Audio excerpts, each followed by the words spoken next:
আসসালামু আলাইকুম প্রিয় সাংবাদিক ভাই ও বন্ধুরা, উপস্থিত সহযোদ্ধারা, সবাইকে আগ্রাসন বিরোধী আন্দোলনের পক্ষ থেকে বিপ্লবী সালাম। আসসালামু আলাইকুম।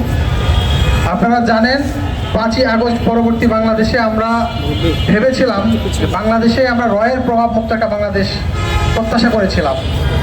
যখন বাংলাদেশের স্টালিনগ্রাদ জুলাই অভ্যুত্থানের স্টালিনগ্রাদ যাত্রাবাড়িতে রয়ের কয়েকজনকে সন্দেহভাজন হিসেবে ঝুলিয়ে দেওয়া হয়েছিল ছাত্র জনতার পক্ষ থেকে, ঠিক তখনই আমরা ভেবেছিলাম বাংলাদেশে রকে উল্টা ঝোলাতে পারে, বাংলাদেশে রয়ের আধিপত্যবাদ বা ভারতীয় আধিপত্যবাদ বাংলাদেশে টিকবে না। নতুন বাংলাদেশ, যে বাংলাদেশ জুলাই আন্দোলন পরবর্তী বাংলাদেশ আমরা পেয়েছি, সেই বাংলাদেশে আমরা কোনোভাবেই ভারতীয় আধিপত্যবাদকে মানতে পারছি না। আমরা দেখেছি অতীত ইতিহাসের থেকে 5ই আগস্ট পরবর্তী বাংলাদেশে সবচেয়ে বেশি সীমান্ত হত্যাকাণ্ডের নজির। অন্তর্বর্তীকালীন সরকার, যাকে কিনা ছাত্র জনতার অভ্যুত্থান পরবর্তী সরকার এবং ছাত্র জনতার বিপ্লবী রক্তের উপর দাঁড়ানো সরকার হিসেবে স্বীকৃতি দেওয়া হয়, সেই সরকার ক্ষমতায় থাকা অবস্থায় আমাদের সীমান্তগুলোতে উপর্যুপরি গণহত্যা চালানো হয়েছে। প্রতিনিয়ত পুশিন করা হয়েছে ভারতীয় নাগরিকদেরকে বাংলাদেশে, ভারতীয় সংখ্যালঘু মুসলিমদেরকে বাংলাদেশে পুশিন করতে আমরা দেখেছি। একই সাথে আমরা দেখেছি ভারতে কিভাবে সংখ্যালঘু মুসলিমদেরকে নির্যাতন নিপীড়ন চালানো হচ্ছে। ভারতের সংখ্যালঘু মুসলিম এবং সংখ্যালঘু খ্রিস্টানদের পক্ষে থালাপাতি বিজয়ের সেই জনসভা প্রমাণ করে ভারতে অনতিবিলম্বে মানবতা বিরোধী অপরাধের বিরুদ্ধে গোটা ভারত ফুঁসে উঠবে। আমরা প্রত্যাশা করি ভারতের জেনজি ভারতের এই ধরনের আধিপত্যবাদের বিরুদ্ধে কথা বলবে।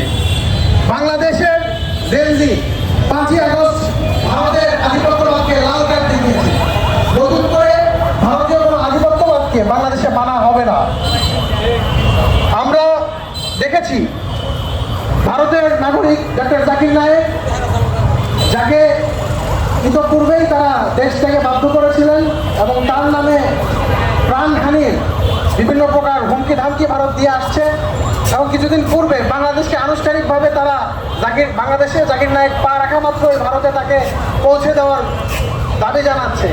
কি হাস্যকর! ডক্টর জাকির নায়েকের বিরুদ্ধে কি আন্তর্জাতিক অপরাধ ট্রাইব্যুনালে মামলা রয়েছে? আমরা প্রশ্ন রাখতে চাই ভারতের সরকারের কাছে কিংবা বাংলাদেশের পররাষ্ট্র উপদেষ্টা কিংবা স্বরাষ্ট্র উপদেষ্টার কাছে প্রশ্ন রাখতে চাই, ডক্টর জাকির নায়েকের বিরুদ্ধে কি ভারতের ট্রাইব্যুনালে আন্তর্জাতিকভাবে মামলা রয়েছে, গণহত্যা মামলা রয়েছে?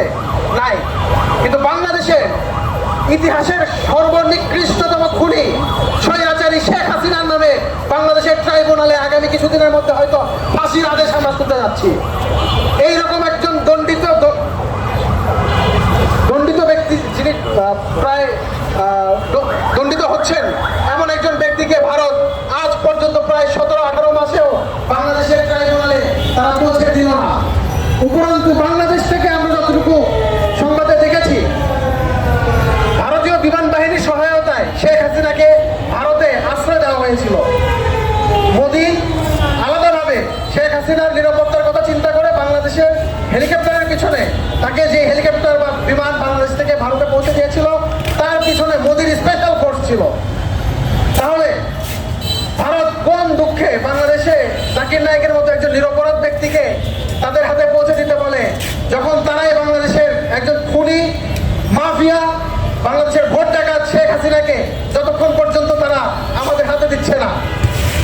প্রায় 1400 মানুষের রক্তের উপরে হোলি খেলে ভারতে গিয়ে আশ্রয় নিয়েছে হাসিনা এবং হাসিনার ছেলেপেলারা। প্রায় লক্ষাধিক সন্ত্রাসী ভারতে নিরাপদে আশ্রয় নিয়েছে। তাদেরকে কি ভারত আমাদেরকে বুঝিয়ে দিয়েছে? ট্রাইব্যুনালে তো তাদেরকে আমাদের কাছে পৌঁছে দেওয়ার কথা, এটা তো আইনিভাবে ইন্টারপোলের মাধ্যমে তারা আমাদের কাছে বুঝিয়ে দেওয়ার কথা ছিল। অত্যন্ত দুঃখজনক যে ভারত প্রতিবেশী রাষ্ট্র হিসেবে আগে আমাদের উপর আধিপত্যবাদ বিস্তারের চেষ্টা করেছে, সীমান্তে ফেলানিকে হত্যা করে কাঁটাতারে ঝুলিয়ে দিয়েছে, তাদের বিরুদ্ধে কথা বলে তাদের এজেন্ট দিয়ে বুয়েটে আফরার ফাহাদকে প্রায় 6 ঘন্টা পিটিয়ে হত্যা করেছে, এবং সেই হত্যাকারীদেরকে 5ই আগস্টের আগেই কয়েকজনকে ভারত আশ্রয় দিয়ে রেখেছে। আজ পর্যন্ত তাদেরকেও বাংলাদেশে বুঝিয়ে দেয় নাই।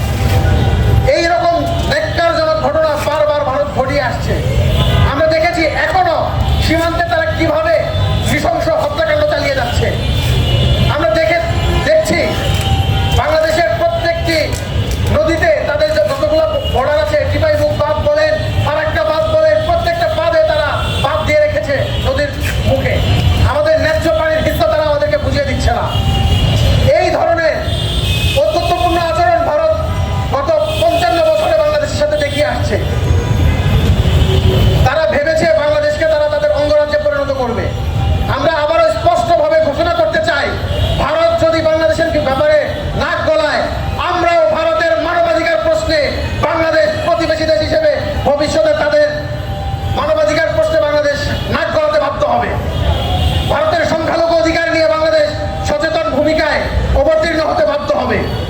বাংলাদেশের ন্যায্য পানি হিস্সা বুঝে নিতে বাংলাদেশ আন্তর্জাতিক আদালতের শরণাপন্ন হতে আমরা বাধ্য করব। আমরা পররাষ্ট্র মন্ত্রণালয় এবং স্বরাষ্ট্র মন্ত্রণালয়কে আগ্রাসন বিরোধী আন্দোলনের পক্ষ থেকে অনুরোধ জানাচ্ছি, ডক্টর জাকির নায়েকের সাথে বাংলাদেশের কওমি অঙ্গন কিংবা বিভিন্ন আলেম সমাজেরও দ্বিমত রয়েছে, আমারও ব্যক্তিগতভাবে তার সাথে দ্বিমত রয়েছে। কিন্তু এখানে যখন প্রশ্ন চলে এসেছে ভারতের আধিপত্যবাদের, তখন আমরা এক মুহূর্ত ডক্টর জাকির নায়েকের ভিসা নিষেধাজ্ঞা দিয়ে তাকে বাংলাদেশের প্রবেশে নিষেধাজ্ঞা দেওয়াকে আমরা কোনোভাবেই সমর্থন করতে পারি না। আমরা ডক্টর জাকির নায়েককে বাংলাদেশে সরকারি সহযোগিতায় যেই সমাবেশটি হবে সেখানে তাকে উপস্থিত করে তার সমাবেশকে সফল করতে স্বরাষ্ট্র মন্ত্রণালয়, পররাষ্ট্র মন্ত্রণালয় এবং মাননীয় প্রধান উপদেষ্টাকে আমরা অনুরোধ জানাচ্ছি, প্রয়োজনে বাংলাদেশের জেনজি সরাসরিভাবে এই সমাবেশ সফল করতে সহযোগিতা করবে। তবুও ভারতের কোনো ফাঁদে বাংলাদেশের তরুণ যুবকরা আর পা দেবে না। এই মুহূর্তে আপনাদের সামনে বক্তব্য রাখবেন আগ্রাসন বিরোধী আন্দোলনের সদস্য সচিব আল আমিন আটিয়া। ধন্যবাদ। আজকে আসলে আমাদের এখানে সংবাদ সম্মেলন আমরা ডেকেছি, কারণ এটা সমাবেশ শুরুতে আমরা বলবো না এটাকে।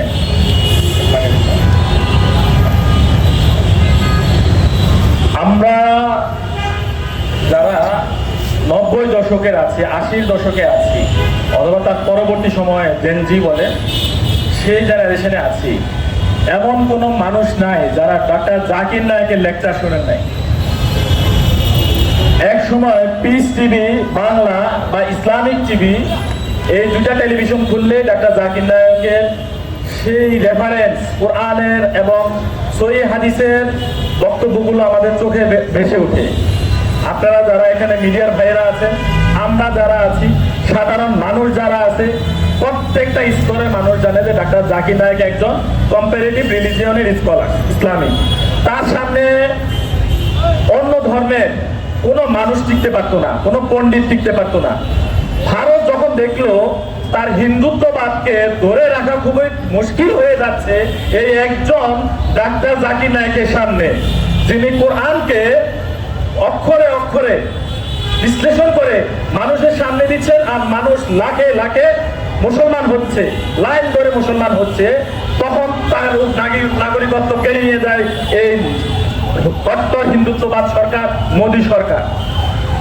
আমরা জানি 2014 সালের দিকে সম্ভবত 5ই মে, 2013 সালের 5ই মে শাপলা চত্বরে যে গণহত্যা চালিয়েছিল, সেই গণহত্যার দিনেই পিস টিভি, দিগন্ত টিভি, ইসলামিক টিভি এই সম্প্রচারগুলো বন্ধ করে দেওয়া হয়।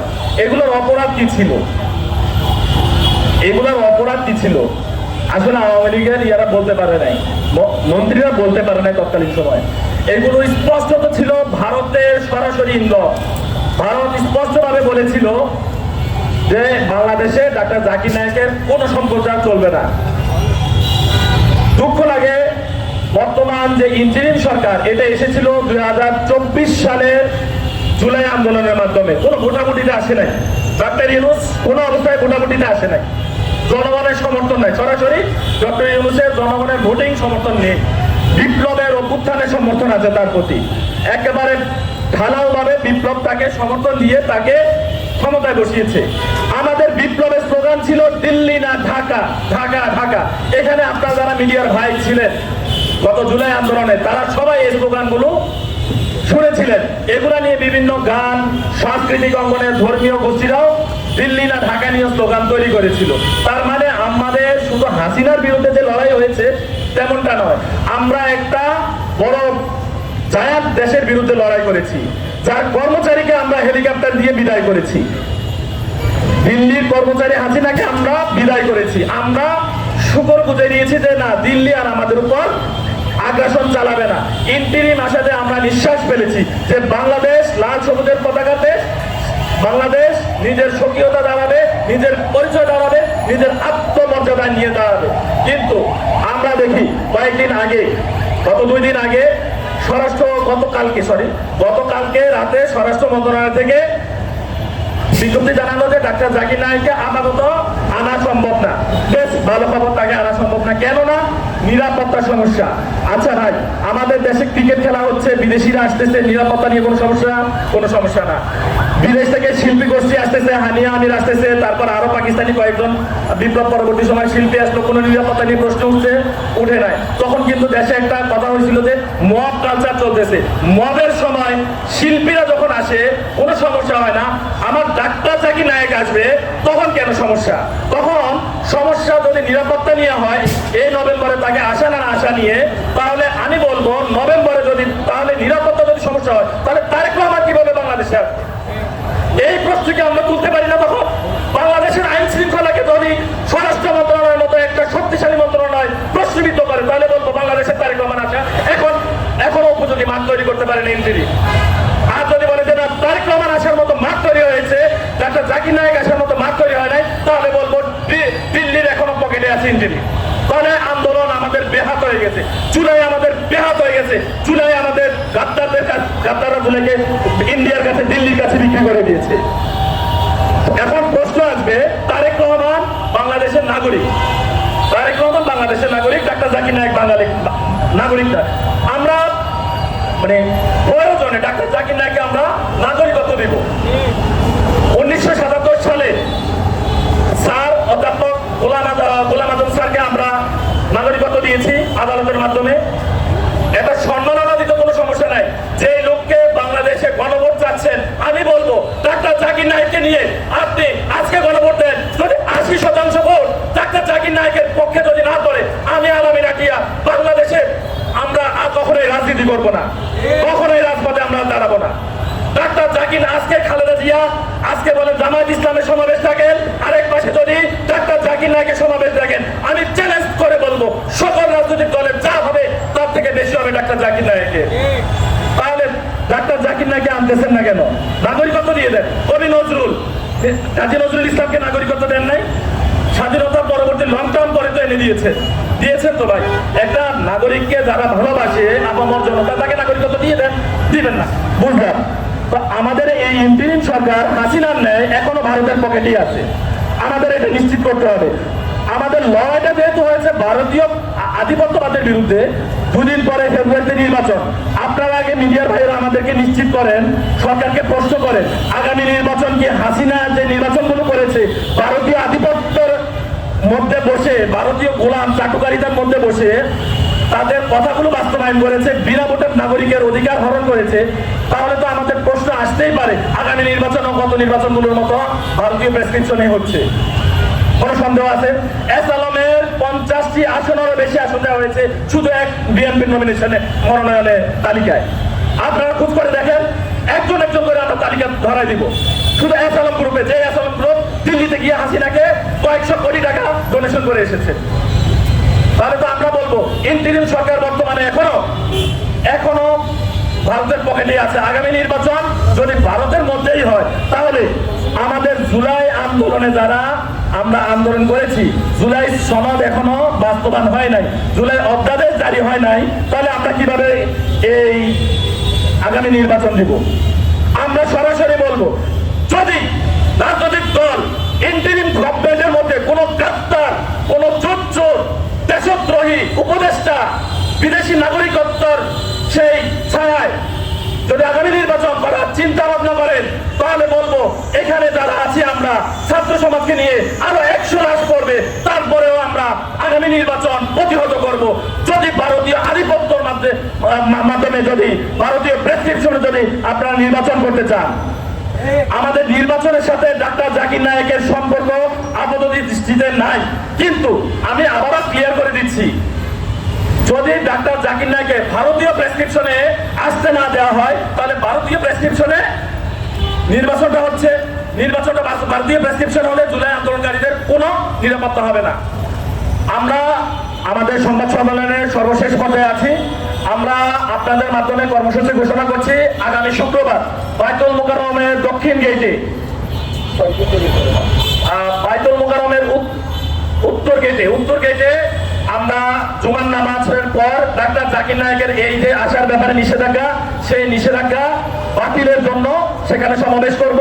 আগামীকাল বৃহস্পতিবার স্বরাষ্ট্র মন্ত্রণালয়কে বলবো আপনাদের শুভ বুদ্ধির উদয় হোক, আপনারা আপনাদের সিদ্ধান্ত থেকে সরে আসুন, নয়তো আরেকটা জুলাই কিন্তু কার্যকর হয়ে যাবে। সেটা হবে আপনাদের বিরুদ্ধে, যে আন্দোলনের মাধ্যমে আপনারা এসেছেন সেই আন্দোলনের মাধ্যমে আপনাদের বিদায় হবে। এ বলে আমরা আমাদের সংবাদ সম্মেলন শেষ করছি। আপনাদের যদি কোনো প্রশ্ন থাকে করতে পারেন।